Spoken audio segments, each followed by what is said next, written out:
All right. Let me share my screen again. Thank you all so much for your patience with that again. And we will pick up right where we left off.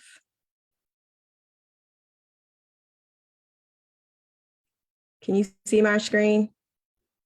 Yes. All right. Perfect. So yeah, so if it's a blog, you want to publish at least minimum of 500 words, and like minimum. If it's a blog, then a little longer is even better. Okay. All right. Now some SEO don'ts. We talked a little bit about some of the do's that you want to do when you're thinking about your keywords. Now some keyword SEO don'ts. Do not place your keyword frequently throughout text in unnatural locations. I know I said that as a like in the do's, don't do this, but I want to make it very plain. This is a no in the world of SEO. You are only hurting yourself. Ultimately, you're hurting your business. So just don't do it. Google and SEO and search engine platforms, they recognize this as keyword stuffing, and they will push you further down.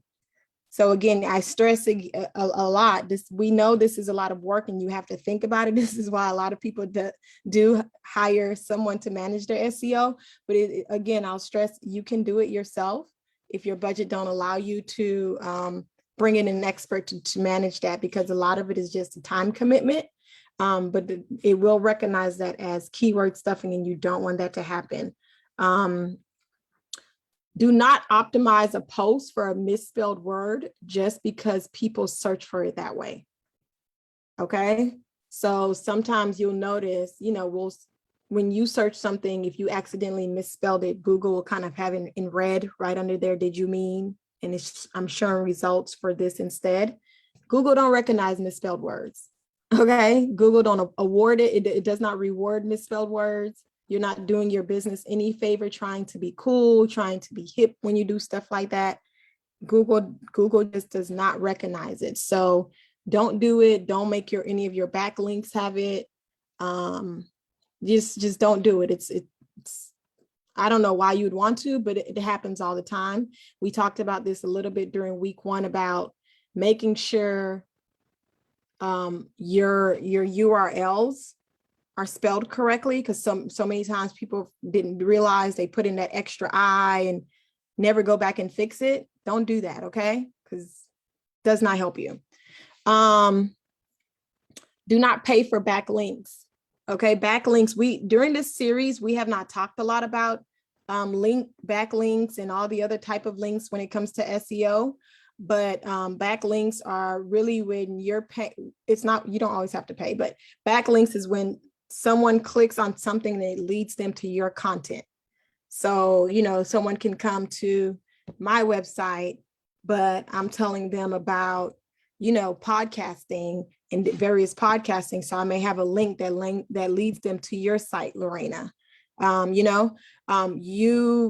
don't want to pay for those backlinks, because what's the point? You can literally just ask.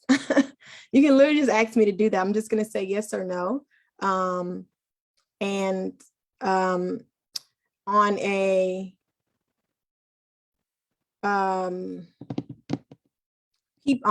SEO standpoint, really honestly, the only thing that works when you're paying is the PPC, pay per click, that we talked about. That's really the main thing that from a money standpoint. Okay.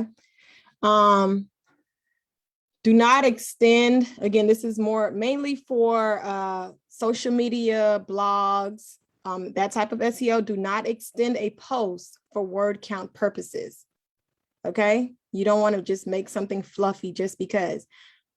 And if your keyword is, for example, is why activities for kids are great, do not repeat words like why in it.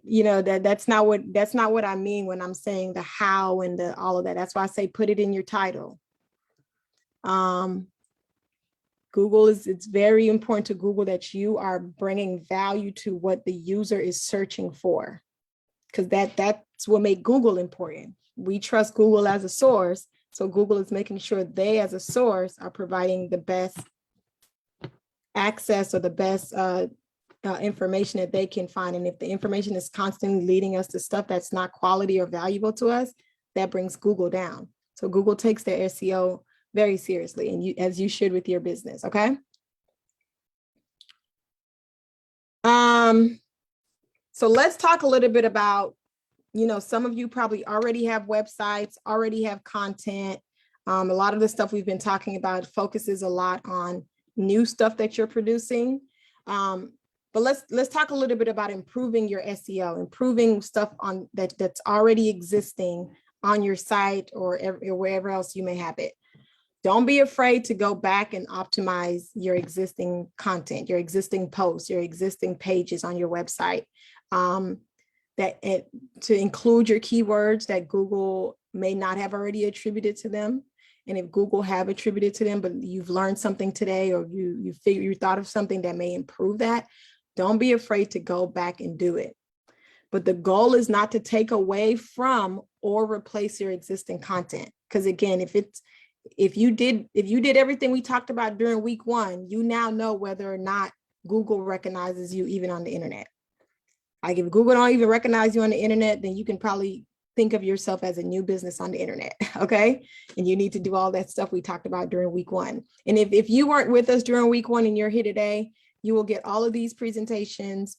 You can always find everything on our Facebook page, and you can always email us and we'll send it to you so that you know exactly what I'm referring to. But if you didn't go through all of those steps yet, then you're probably safe to feel like you're a new business on the internet. But let's just say you recognize that you're on the web, Google recognizes you, Google directs people to your business, but you need to improve that SEO because you want to end up on page 1, or you want to be the top result, or whatever the case may be.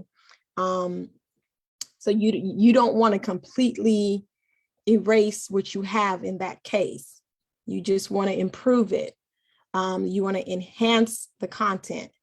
And you can start by optimizing posts that have, I suggest you start by optimizing posts that has a lead capture or a sale in place to maximize your income as a small business. Those are, if you're going to go back and improve any of your existing content, those are the 2 things that I think you focus on. Any content that you have that you could improve that allows you to capture leads or that allows you to maximize your income.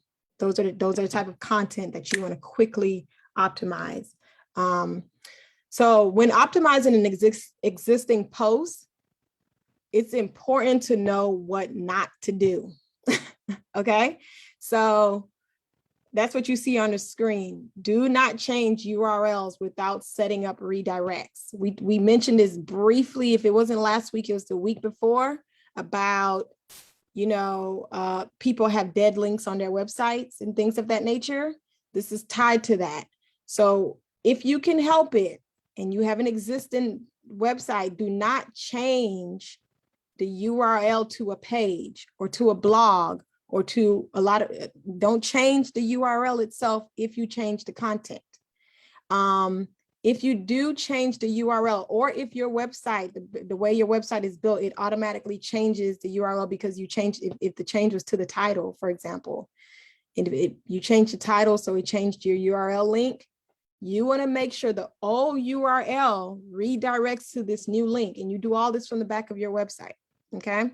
And just to ease some mental tension for anyone that's not too familiar with all of this, next month we are talking about websites. So hopefully that kind of helps link some of this information. But do not change your URLs without setting up redirects. So I'm not saying don't ever change your URLs. It's okay. But, and I'll use an example. Before I was the director here at Hustle, our website was hustlews.com. And it changed to hustlews.org while I became in leadership. And we never redirected it. So for a year, people would go to hustlews.com and say, well, your website is down. I'm like, no, it's not. What are you talking about? So it happens all the time. People don't think about it. It's just one of those things. Do not, and I don't think we ever redirected it. Eventually it just died, I hope. I never actually checked. I'm terrible. Don't do what I do what I say.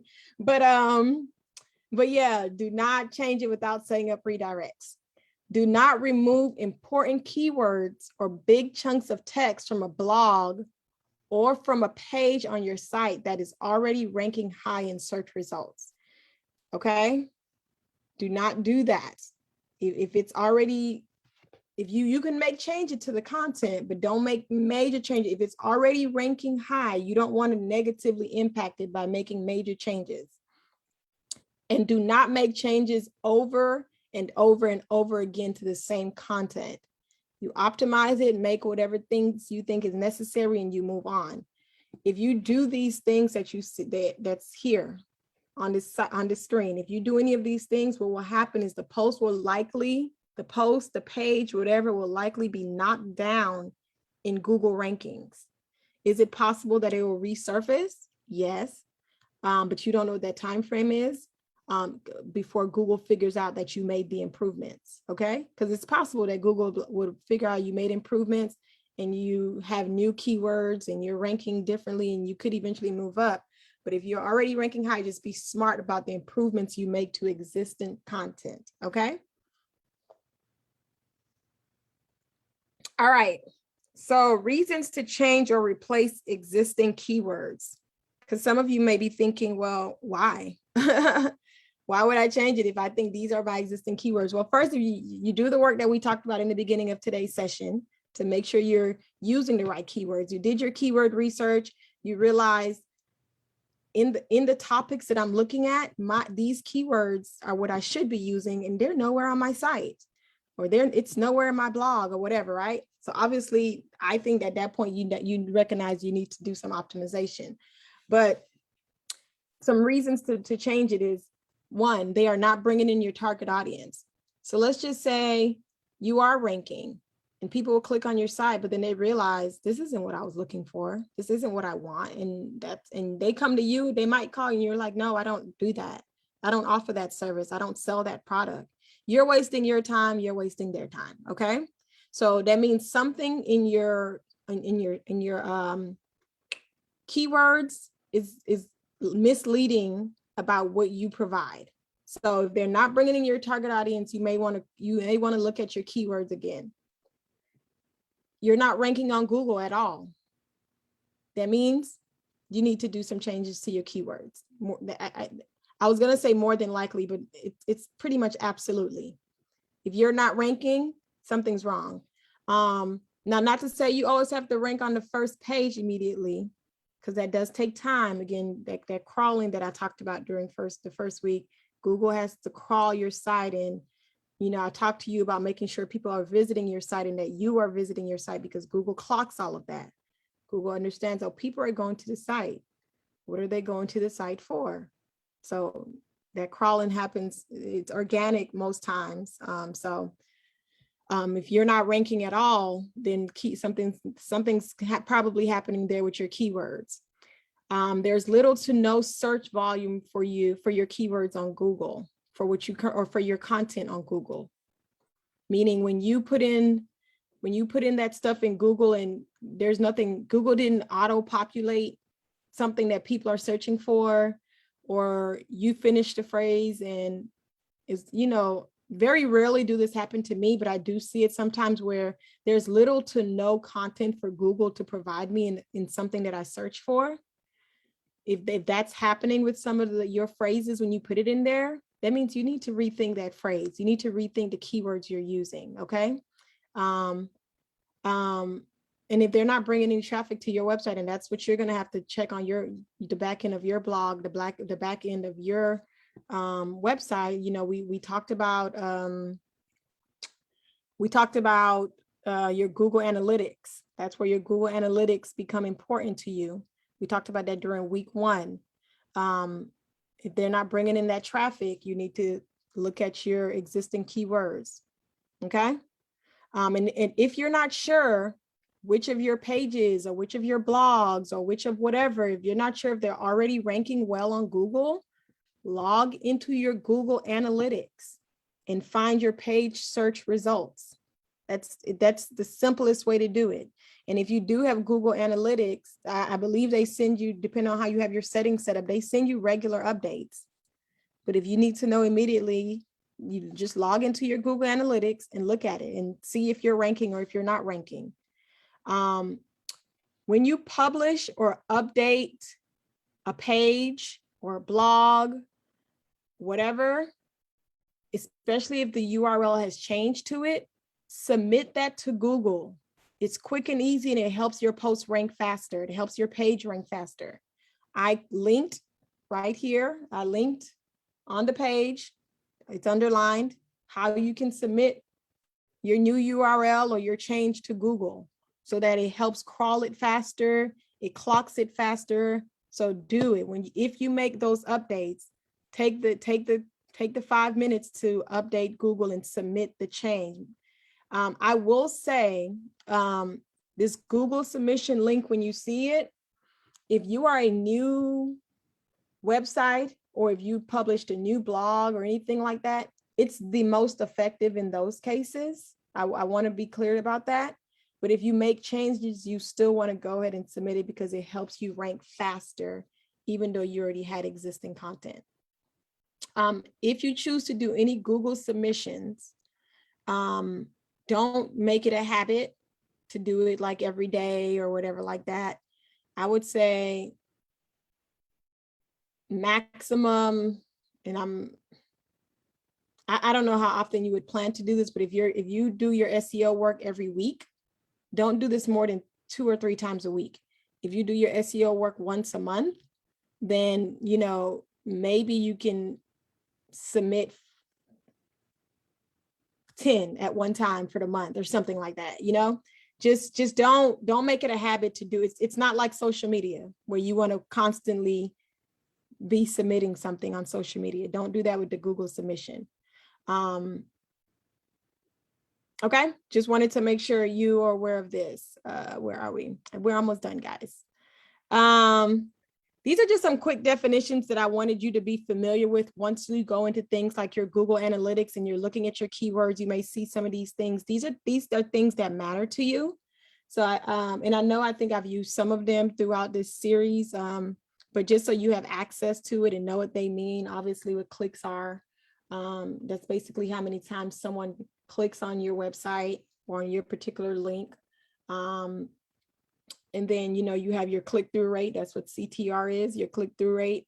And the thing to know at your click-through rate when you're looking at your analytics is the higher the number, the better. Google likes that. You'll rank higher if your click-through rate number is higher. Okay. They'll tell you your average position. You'll see your sessions. You don't want bounce rates. We talked about those dead links and all of that. You want to get rid of them. You know, all of that stuff hurts you. So you want your bounce rate to be low. So these are just some things that I think will be helpful as you kind of navigate your analytics and you're thinking about your keywords and things of that nature, and you're paying for your test of your pay-per-click on certain phrases to see what's working and what's not. It's helpful for you to understand some of these definitions. Okay, so just wanted it to be available to you. And then a quick checklist. So as you review this presentation, these are the things that you want to make sure, most of these things, hopefully you are doing along the way as we talked about them, but you want to make sure that you do it. So the SEO, this SEO checklist kind of breaks down the broad steps of most of the things we've talked about over the last couple of weeks. One, register with the Google Search Console. We talked extensively about that. So you want to make sure you register with that. Again, it's free. I think I even mentioned that it wouldn't hurt for you to register with Bing Webmaster Tools. It's not the end of the world if you don't, but you know, it's a simple way to maybe outthink your competitors to also put yourself on Bing Webmaster Tools. I stress this every single week. Y'all heard me drill it down your throat. Claim or create your Google My Business listing. If you've been with us for 3 weeks and you haven't done this yet, I am doing something wrong. You definitely need to make sure that your Google My Business listing is up and running and accurate and correct. I mean, remember how we tied this last week to navigation-based SEO and how you're going to use, how people are using it in that way. So you definitely, if you don't do anything else from this series, the first two things on this checklist, please do it for your business. If you ignore everything else that I said, the first two things on this checklist, do it for your business, okay? And then I really want to stress conducting the keyword research that we talked about, and really understanding your searcher intent by doing that keyword research and choosing those keywords and making those lists and understanding what's important to what people are searching for as it relates to your business. You want to choose and maintain categories on your website. This relates back to what we talked about during week 1 and structuring your site, structuring your blogs, and organizing your keywords in a way that it makes sense in that way. That's that slide that we talked about if you can use your keyword in your title, if you can use your keyword in your first sentence, all of that stuff. All of that stuff ties into structuring your keyword into your page as well. We talked about long tail keywords. Use them, use them, use them. People are not searching for just one word. They're searching for phrases. Think about it in the way that your users or your potential customers thinking about it. Test your keywords. We did not go into a lot of detail with that in this series about testing your keywords with pay per click. I kept mentioning it, but we didn't go into detail about it. But once you have your keywords, once you have your things set up, it's just like we talk about in a lot of the marketing outside the box. Put a little buck behind that bank. I don't know if I'm saying that right, but just test it to see if it's working, to see if you need to make some changes, or to see if it's doing what it needs to do for you. So test it, look at your analytics on it, and make sure it's working for you. Optimize your titles. Choose a topic that falls into one of your categories. Choose a title that is click-worthy. Choose a title that is clear, concise, and answers questions. Choose a title that is click-worthy. Choose a title that is clear, concise, and answers questions. And this is primarily if you're doing a blog or if you have a page that talks about what you offer. Okay, so I stress that click-worthy, clear, concise, and answers a question when it can. Okay, so I wanted to stress that because that ties directly to your meta description as well. And that's it for me. I know we're right at time. The homework that I have for you is basically to go through that checklist. Go through that checklist with your business, whether it takes you a month, whether it takes you 3 months, whether it takes you 6 months. You need to do it in order to do best for your business. Or if you're hiring someone, go back through this presentation, find the slide with all the questions, and make sure they answer all those questions for you so you're getting the best out of your SEO. I know we're right at 1:30, so if you have to leave, I understand, but I do want to invite you to Marketing Outside the Box. Next month, we're talking about Wix versus WordPress and building your own website. We're literally going to help you build your website. I heard from many of you that that's a struggle and that's something you need help with. So we're going to help you. We're not going to build your website, but we're going to help you with some of the basics as it relates to that from a marketing standpoint, so that you know if you want to build a Wix site or a WordPress site, assuming you're building your own site, and some of the key things you need to know. How that relates to your SEO, how that relates to your social media marketing, how that ties into your content marketing, all of the above. So definitely join us next month for that. And with that, do we have any questions? Any questions about today's presentation? And I'm seeing Lorena only, and I think she said no, and I'm assuming the silence is no questions. I hope that silence means I did a good job and you all are able to use some of this content for your business. And with that, Hey, definitely, yes. They're asking for your Calendly link. Okay, is Tasha here? Okay, if Tasha's not here, let me drop it because Tasha can drop it here real quick, but let me find it. 1 second. I should have it just readily available, but I don't. I will drop it both in the chat and on Facebook. I will drop it in the, let me stop sharing my screen. That may be easier. On Facebook, I will drop it in the comment section. And then what I'll do is have Tasha included when we send the presentation to you. There it goes in the chat now. We'll have Tasha included in the email so that you know that you have that link readily available to you. Tony, if you can also drop the hustle email in there for me, please. If you have any questions beyond today, after you review the presentations, everyone, you know that we are here to help in any way, shape and form, as it relates to your business and your marketing needs. So reach out. We're happy to help. We're not a marketing firm, so we're not going to do any of your marketing work for you. But we can definitely recommend people who can do it for you, but our services are free to you in your entrepreneurial journey. Okay. So It with seems that, so sorry, guys. It seems we might have some new people on the call. Could you explain to Adrian how they can get the recording of this Zoom call? so Adrian, we will automatically send it to anyone that registered for the session. You will automatically get it within 48 hours.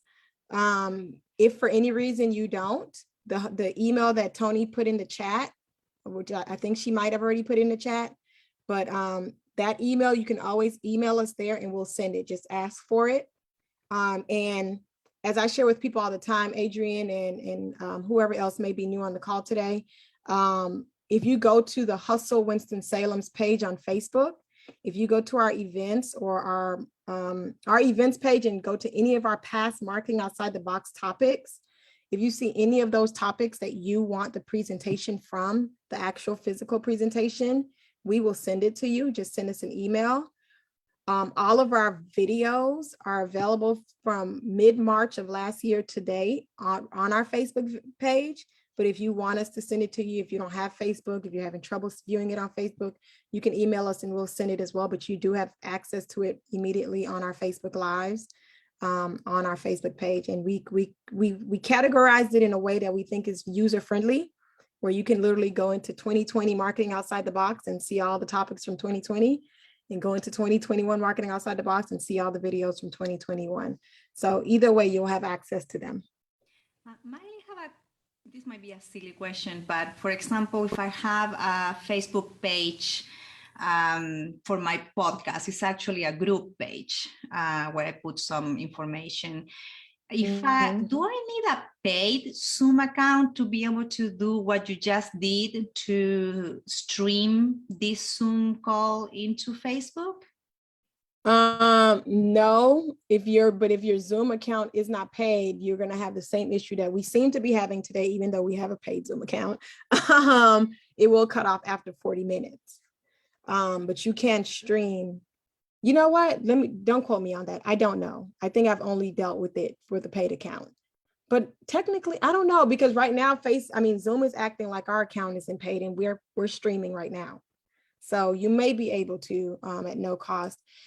Which is a good question, Lorena, because I don't know how many, hopefully all of you know this, but for the past year, we've had our community Zoom available to everyone.